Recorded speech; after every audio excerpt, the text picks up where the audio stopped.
redirect the punch, okay? So the first one we're going to practice is an inside parry, alright? So Jay's throwing his jab, I want it to go across and stay on the inside. Okay, if we get enough time to do, we might look at the outside parry. Okay, the outside parry gives us a little bit more of an opportunity to get some better counter shots off on this, but it does put us at a little bit of risk because usually the opposite side arm is got to come back in. So the inside parry, because we're pushing across, it does kind of stop the opposite hand having an effective counter. So if he throws his cross, yeah, so we've got that nice little kind of parry. This arm is now in the way of that arm, so it's a lot harder to get that bump. So even if he goes jab cross, it kind of affects your ability to throw that second punch. Okay. One of the key things that usually happens with a parry is people go out and reach for the parry. Now it's really important we don't do this. This is probably the most alpha thing you're going to do this entire course. Kit and paw. That's your parry. Okay. So imagine little kitten playing. Okay. Not reaching out, not doing big karate blocks or anything like that. It just goes. It's like a windscreen wiper. Just goes across your nose. Yeah, so there it's a lot easier to start throwing my counter straight after it. So you're not chasing the punch, let the punch come in. So the way that we're going to practice this, Jason's going to put his hand out, yeah, and then that's where he's going to start punching from. So nice and slow. Go back up, come back here. I want my range there. So even if he twists his hips, still in that same position. We're going to go nice and steady. Okay, so nice and slow. So just here, parry, parry. Yeah, just getting used to that redirection. I want to see their arm go across. If their arm doesn't go across, we're not doing a parry. Alright, so 1 minute, one person's just throwing nice, steady, straight shots. Punches, throw your punches correctly as well. Don't just do this. So, throw your shot, give them time to parry, yeah, and just get used to it. And we'll make it a little more alive in a second. On three. 1, 2, 3. The line of the shoulder. So why would you use one over the other?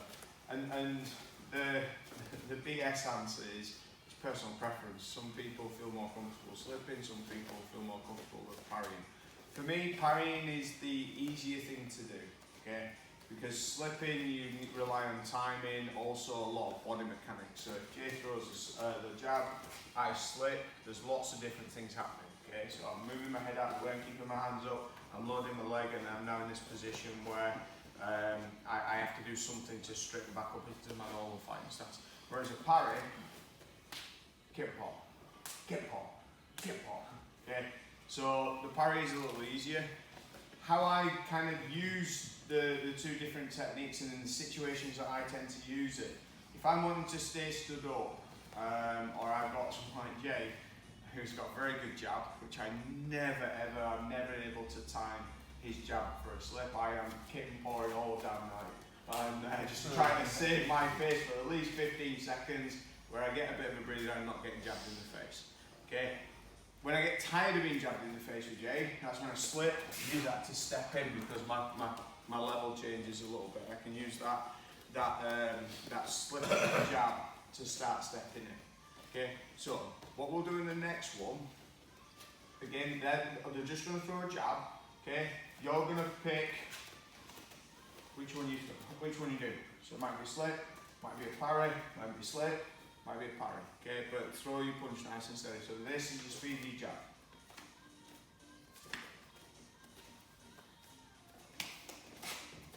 So you're giving the person the opportunity to kind of work.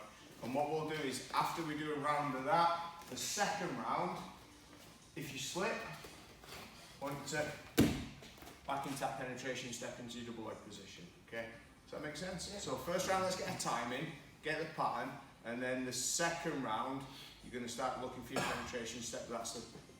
So we go 1, 2, 3. Probably the best defensive thing we can do because it's really versatile. We don't need to really time anything. We just need to make sure that we shell up correctly. Okay, so we're going to do a single arm cover to start off with, and then we're going to look at what we call a crazy monkey. Okay, so Jay's going to throw that lead hook. I'm just going to cover with my elbow facing. So we started looking at this, didn't we, in the trial and also a couple of weeks ago, where we used the cover to enter into our clinch position. Okay? Instead of entering into the clinch position, we're just using this as a defensive technique. So as he throws that big hook, I'm just going to cover. You see how I'm kind of turning my foot like I'm throwing across as well? Because I need to embrace that impact a little bit. If I just stand there and do that, yeah, it's still going to hurt and rock you and take you off balance. So you kind of roll into it a little bit. So all we're going to do is practice the cover, yeah, on both sides of the game. So he's going to go hook on the right hand side and cover. Okay. The important bit is try not to have too much of a gap in any point, and the opposite side is always up. Okay, because there's no point covering like this. Now you've got this massive gap here. Now, when we start doing this with a little bit more sparring and open rounds and stuff, when we start with the boxing gloves, it gives us a bit of a false sense of security because you've got a big pillow on your hand. Now, if everyone looks at kind of the MMA glove and puts the MMA glove up to the side, there are a few gaps, aren't there? So this is why it's really important with cover that we comb our hair, we have our elbow forward, and there's a lot less gaps. So if I stay in this position, the only real opportunity the person has got to hit me is to come round the back of the ear. Okay? So defensively, we're only really worried about that. All right? The elbow comes across the nose as well, because if Jay throws that big left hook, I cover and throws right across, he could hit that point of the elbow, and that means they're going to break the hand. Okay, so I'm really covering up and bringing this elbow forward to protect my nose and my chin. All right, so we're just going to go one for one. Just again moving around. He throws that lead hook, cover. Then I throw that lead hook, cover. Then he throws his reverse hook, cover. And then I throw my reverse hook, cover. So we've got a little bit of kind of timing and movement and that kind of thing as well. Make sense? Yeah. Let's give it a go. 1, 2, 3. Yeah, because I think it's more like that.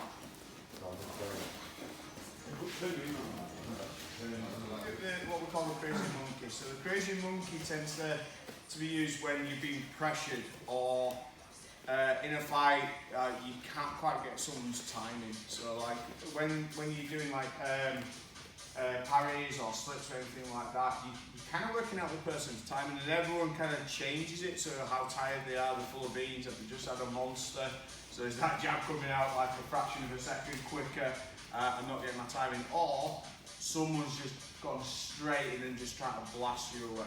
Okay, so it's the same thing we've just done, yeah, but we're just going to keep moving backwards and covering our head.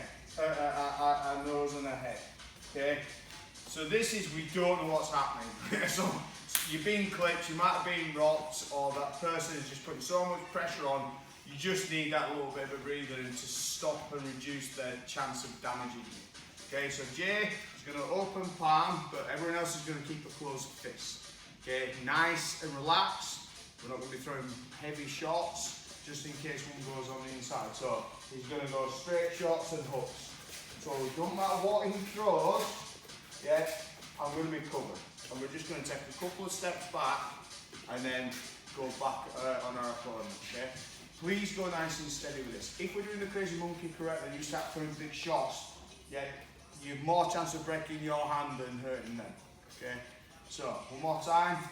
He starts, he's going to go back, he's going to take me back because of the shot, so I'm like, oh fuck. Just nice and steady, nice and easy. Okay, let's do 4 steps back. So 1, 2, 3, 4, and then just keep combing and having all these weird hairstyles. It's gonna be a fun day. 1, 2, 3. That kind of, you get that kind of little bit of a fight or flight situation where you've just got someone like coming in. So like from a self-defense point of view, it's a good thing to kind of introduce as a coach every now and again, just kind of throwing some shots and seeing how people respond.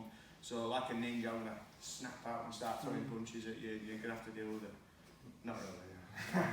So let's look at how we can use this to clinch. So we're using 4 steps back, but the reason why we're doing that is just to kind of work out what's going on, give ourselves a second, not stay in the pocket where we're getting battered, okay? So Jay's gonna come in, so I've got the 4 steps back, and then after the 4th, he keeps coming in, yeah, so he's doing that, I'm just gonna step in and body lock, okay? All I'm doing though, the one thing to kind of note, it's not this. I'm not flying in, I don't want your hands out, okay? So think of smallest movements possible. So if you start throwing shots, I stop, and then clinch. So I make a connection before I clinch, okay? So similar when we did that overhand, does that overhand right? It's only at this point do I now start separating from that shell position, okay? So go nice and steady, just be careful with your elbows as well, okay? So it's not grabbing the guard. Like that, just make the connection and clinch, so. Okay, let's give that a little bit of a go. 1, 2, 3.